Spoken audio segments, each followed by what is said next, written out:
Trump को मोदी जी की जरूरत थी, अपने चुनाव प्रचार के लिए जरूरत थी, तब उसने मोदी जी को इस्तेमाल किया। लेकिन आज वो अपना प्रभाव दिखाने के लिए ये सब ऊट पटांग हरकतें कर रहा है। इसको लेकर यहाँ के इंडस्ट्री वाले बहुत ही ज्यादा परेशान है, माल भी नहीं संभाल पा रहे और भेज भी नहीं पा रहे।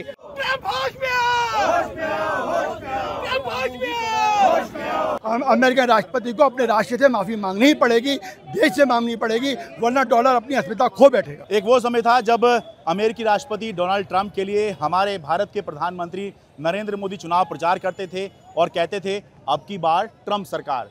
एक वो समय था जब 2024 में डोनाल्ड ट्रंप दोबारा चुनाव जीते अमेरिकी राष्ट्रपति का, तो देश के अंदर बहुत से लोगों ने उसे अपनी ही जीत माना और लगा अब तो भारत विश्व पटल पर छा जाएगा। लेकिन अब वो भी समय आ गया है डोनाल्ड ट्रंप की हरकतों की वजह से, ऊटपटांग हरकतों की वजह से, कि देश के व्यापारी अब डोनाल्ड ट्रंप के खिलाफ खड़े हो गए हैं। नमस्कार, मैं हूं शरद शर्मा, आप देख रहे हैं शरद शर्मा ऑन ग्राउंड। आज हूं मैं दिल्ली के और देश के बड़े थोक बाज़ार सदर बाज़ार में। यहाँ पर सदर बाज़ार के जो व्यापारी हैं वो अमेरिका ने, डोनाल्ड ट्रंप ने जो टैरिफ लगाए हैं, 50% का टैरिफ लगाया है, उसके खिलाफ विरोध प्रदर्शन कर रहे हैं। आइए देखते हैं व्यापारी क्या कह रहे हैं और किस तरह से इस बढ़े हुए ट्रंप के टैरिफ का विरोध कर रहे हैं। इससे पहले मैं बातचीत शुरू करूं, बता दूं टैरिफ का मतलब ये होता है कि भाई जो सामान पहले अमेरिका जा रहा था, जो 100 रुपये में बिक रहा था, अब वो 150 रुपये में बिकेगा, क्योंकि 50% टैरिफ और लगा दिया गया है। तो आइए व्यापारी सुनते हैं।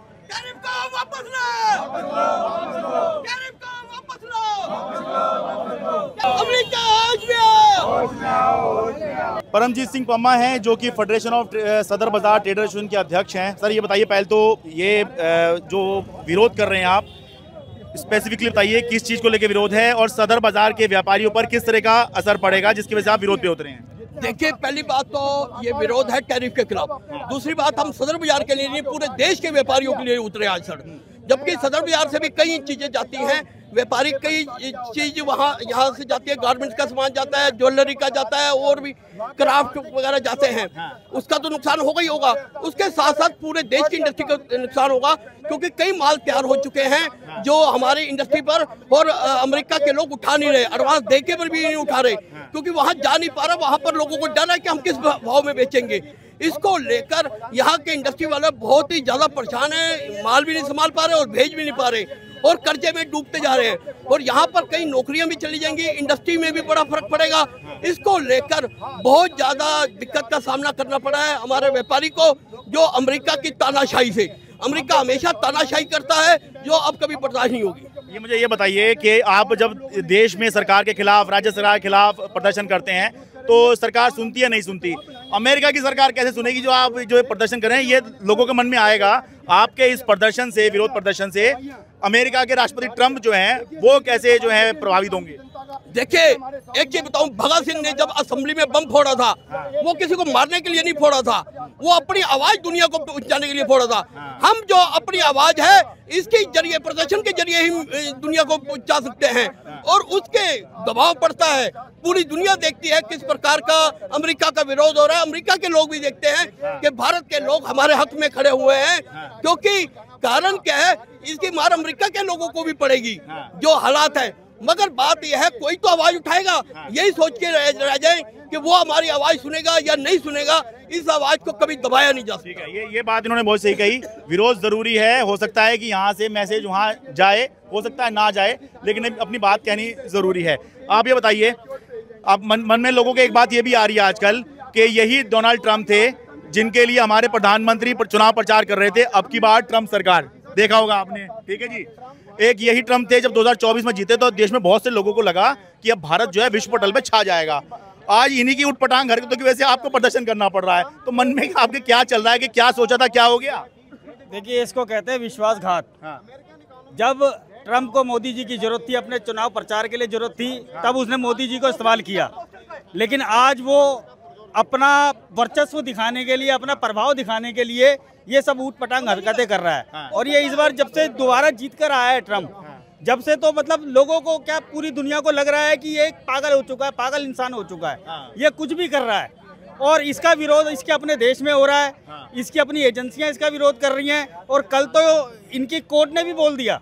उन्होंने हटाया नहीं है, लेकिन कोर्ट ने साफ बोला है कि ये ट्रम्प ने जो किया है वो गलत है, इससे भारत और अमेरिका के रिश्ते खराब होंगे। ये एक चीज बता दूं, वहां पे कोर्ट ने जो है एक फैसले में ये कहा है कि ट्रम्प को ऐसा कोई अधिकार नहीं है कि वो जो मर्जी आए वो करते रहेंगे। हालांकि उन्होंने जो 50% टैरिफ ट्रम्प ने लगाया है, ऊट पटांग टैरिफ इसको हम बोल रहे हैं, उस पर रोक नहीं लगाई है, लेकिन हाँ ये कहा है भाई ये ऊट पटांग हरकतें मत करो, ऐसे नहीं कि आप कुछ भी करते रहोगे।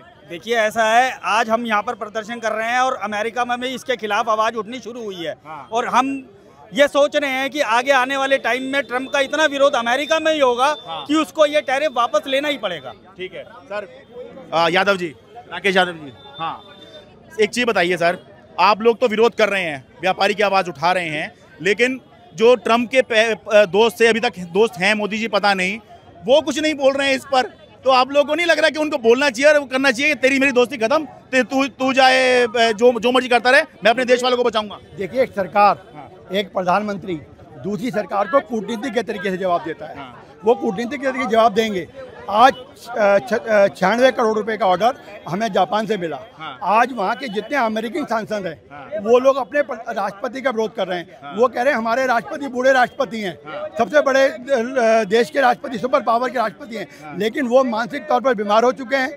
उनके उपराष्ट्रपति कह रहे हैं कि मैं राष्ट्रपति पद संभालने को तैयार हूँ। उनके अर्थशास्त्री कह रहे हैं कि $1 के लिए आत्मघाती निर्णय है। उनके जो फाइनेंस कंपनी के जो बड़े बड़े CEO हैं वो कह रहे हैं कि जो हमने इतना सुंदर मजबूत भारत के साथ संबंध बनाए थे वो इन्होंने अपनी व्यक्तिगत हवन में सुहा कर दिया। इससे बड़ा आरोप किसी राष्ट्रपति के कोई जनता, कोई अर्थशास्त्री नहीं लगा सकते।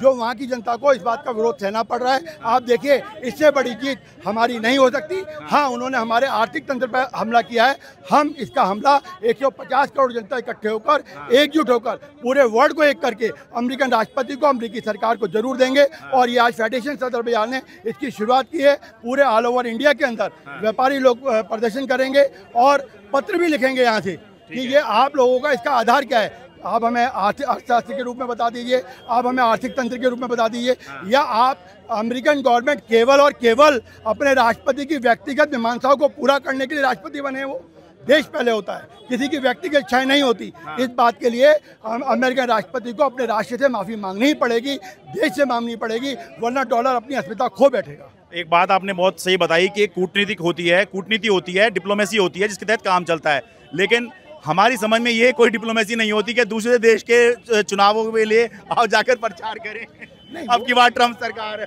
देखिए वो हमारे प्रधानमंत्री ने, उन्होंने हमारा स्लोगन चुराया अमेरिकन राष्ट्रपति ने कि अब की बार ट्रम्प सरकार, लेकिन हमारे मोदी जी बोल रहे थे ट्रम्प के लिए। हमारे प्रधानमंत्री नहीं गए, मेरी नॉलेज में नहीं गए, आपकी नॉलेज में गए हो तो गए हो। नहीं, यही वो जब आए थे यहाँ पर, अब की बार ट्रम्प सरकार, माई फ्रेंड इंडिया फ्रेंड बोल रहे थे। जब ट्रम्प सरकार के लिए वहाँ गए तो उनको, ट्रम्प को इसी बात की प्रॉब्लम है कि मोदी जी वहाँ उनकी कन्वेंसिंग के लिए क्यों नहीं पहुँचे। उन्होंने ये बात क्यों नहीं की कि पाकिस्तान का हमारा जो अटैक हुआ वो उनकी वजह से नहीं रुका। आज वो नोबेल पुरस्कार चाहते थे कि मोदी जी इस बात को मान लें कि ये युद्ध हमारा पाकिस्तान से लड़ा वो रुका गया, वो राष्ट्रपति की वजह से रुका गया। अगर वो उनको हो जाता तो नोबेल पुरस्कार मिल जाता। ये जो उनकी जो एक सेटबैक लगा उनको, उस वजह से चिड़े हुए हैं। और एक राष्ट्रपति को मैच्योर राष्ट्रपति होना चाहिए, ऐसा मत बुद्धि राष्ट्रपति नहीं होना चाहिए जो अपनी व्यक्तिगत को लेके अपने राष्ट्र को बलिबुद्धि चढ़ा दे। आज आप कुछ कह रहे थे? मैं यही कह रहा था जो राकेश जी ने कह दिया। ठीक है, हाँ सर, आप कुछ कहना चाहेंगे? मैं ये कहना चाहता हूँ, ये टैरिफ इनको वापस लेना चाहिए, नहीं तो इनका नुकसान है बहुत ज्यादा। पहले तो हमारा नुकसान हो रहा है, उनका भी बहुत ज्यादा नुकसान है। उनका कैसे नुकसान होगा समझाइए। उनका नुकसान इसलिए है कि बिना मतलब के लगाया, ये इसका कोई सिर पैर नहीं है, कोई बनता ही नहीं है। ये तो धींगा मस्ती है, ये धींगा मस्ती है, इसकी कोई जरूरत भी नहीं थी। हालांकि अब देखिए सर, आप भी सुनिए कि भाई उन्होंने लगाया है हम पर 50% एक्स्ट्रा टैरिफ है और हमने कॉटन पर जो है वो टैरिफ जो था वो हटा दिया। अब बताइए अब इसका क्या कहेंगे सर इसको? इनको आज नहीं तो कल टैरिफ वापस लेना पड़ेगा, कोई रास्ता नहीं है उनके पास। उनको झुकना ही पड़ेगा हर हाल में। ठीक है, हाँ सर, क्या कह रहे थे आप? क्या कह रहे हैं? देखिए, हाँ, कॉटन पर टैरिफ हटा दिया हमने, जिससे कि हमारे यहाँ के जो लोकल किसान होंगे उनको नुकसान होगा। नुकसान नहीं होगा, हमारा व्यापार बढ़ेगा और वहाँ की जनता इस बात को सैल्यूट करेगी, इंडियन डिसीजन को। आप देखिए इसके दूरगामी परिणाम कितने पॉजिटिव होंगे, क्योंकि कई चीज़ इमीडिएट तरीके से अगर आप उसके बेनिफिट देखेंगे नहीं मिलेंगे। जैसे हम अपनी दुकान शुरू करते हैं तो शुरू में दुकान प्रॉफिट में नहीं चलती, लेकिन उसके दुर्गामी परिणाम निकलते हैं, ये आप देखेंगे। आप क्या कहना चाहते हैं सर? नाम बताइए अपना बताइए। मेरा हरजीत सिंह छाबड़ा है, मैं सदर निशान वेलफेयर एसोसिएशन का प्रेसिडेंट।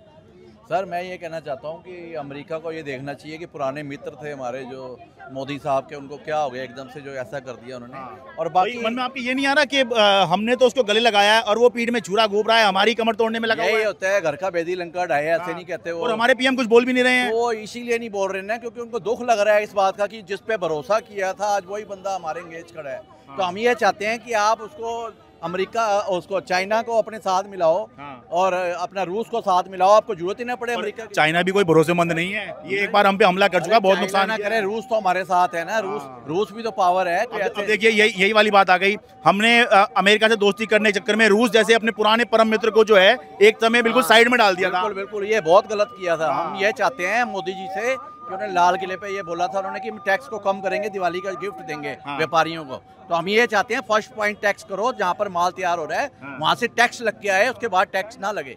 बुरे हाल हो जाते हैं कि 28% टैक्स कहाँ से देगा व्यापारी जो है, 18%, 28%। तो इसको कम किया जाए, 5% के रेशो में लाया जाए इसको। अच्छा आप जो है यहाँ की बात कर रहे हैं, टैरिफ से आगे आप लोकल में इंडिया में टैक्स कम करो ताकि इंडिया का व्यापार बढ़े। इतना टैक्स कैसे भरेगा बंदा, ये बताओ। क्यों कह तो रहे हैं कुछ कम करेंगे। 2 नंबर के ज्यादा बिल कटवाते हैं, कहते हैं 1 नंबर का कटवाना नहीं हमने, तो क्या करोगे भाई? ये देखिए 50% जो यूएस में टैरिफ लग रहा है, उसके साथ साथ व्यापारी जो है चाह रहे हैं कि अपना जो जीएसटी है जो 28%, 18% लग रहा है वो कम हो, ताकि यहाँ व्यापार जो है सुगम हो सके और लोग एक नंबर में काम करने के लिए प्रोत्साहित हों। इंडिया का ग्रोथ बढ़ना चाहिए, इंडिया के लोग ऊपर आने चाहिए। इतना टैलेंट है लोगों के अंदर, आज आप ये मानोगे नहीं।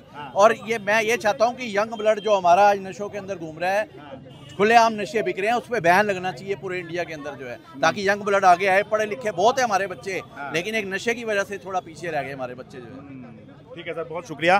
तो जी ये सदर बाज़ार के सारे व्यापारी हैं। ये यूएस में जो टैरिफ लग रहा है, अमेरिकी राष्ट्रपति ट्रंप ने जो अब आकर परेशानी खड़ी करी है भारत के लिए और बहुत से देशों के लिए, उसके खिलाफ विरोध प्रदर्शन कर रहे हैं। अच्छी बात है, विरोध प्रदर्शन कर रहे हैं, लेकिन अभी तक ये सवाल उठ रहे हैं कि भाई कूटनीति, जैसे इन्होंने कहा, कूटनीति क्या थी? बड़ी तारीफ हो रही थी कूटनीति की, डिप्लोमेसी की, कि भारत की विदेश नीति बड़ी शानदार हो गई है, बिल्कुल अलग हो गई है। रूस जैसे परम मित्र को आप छोड़कर अमेरिका के साथ जो है बाहों में बाहों डाल के घूम रहे थे। अब जब अमेरिका ने जो है आपकी पीठ में छुरा घोंप दिया है तो अब आपको रूस याद आ रहा है, अब आपको चीन भी ठीक ठाक सा लगने लग गया है। तो ये क्या है? क्या चीन जो है हमारा भरोसेमंद साथी हो सकता है? सोच के देखिए, इतना पावरफुल कंट्री है चीन। हाँ, हमारा पड़ोसी है, ठीक है, उससे हमें बना के रखनी होगी, नहीं तो और बहुत समस्या हो सकती है। ठीक है, लेकिन ये भी सोच के देखिए कि जो पहले से हमारी पॉलिसी चली आ रही थी, हम क्या वहीं पर नहीं आ गए हैं? हम रूस की तरफ फिर से देखने नहीं लग गए हैं? नेहरू को आप जो है खूब आलोचना कीजिए, लेकिन नेहरू के समय जो पॉलिसी चली थी, घूम फिर के लगभग वहीं पर नहीं आ रहे हैं आप कि भाई ना किसी से दोस्ती ना किसी से बैर। ये वाली एक वो चलाई थी, रूस से अपनी दोस्ती चला करती थी और अमेरिका से हम थोड़ी दूरी बना के रखते थे। लेकिन पिछले कुछ सालों में अमेरिका से ऐसे दोस्ती बढ़ रही थी जैसे अरे देश वेश नहीं है, ये तो बचपन के दोस्त हैं, इस तरह की चीज़ें चल रही थी। तो ये सोचने वाली बात है। तो इसीलिए ये बात ठीक है जब हम कहते हैं कि राजनीति में कोई परमानेंट मित्र परमानेंट शत्रु नहीं होता, लेकिन ये डिप्लोमेसी है, ये तो उससे भी ज़्यादा भारी भरकम चीज़ है।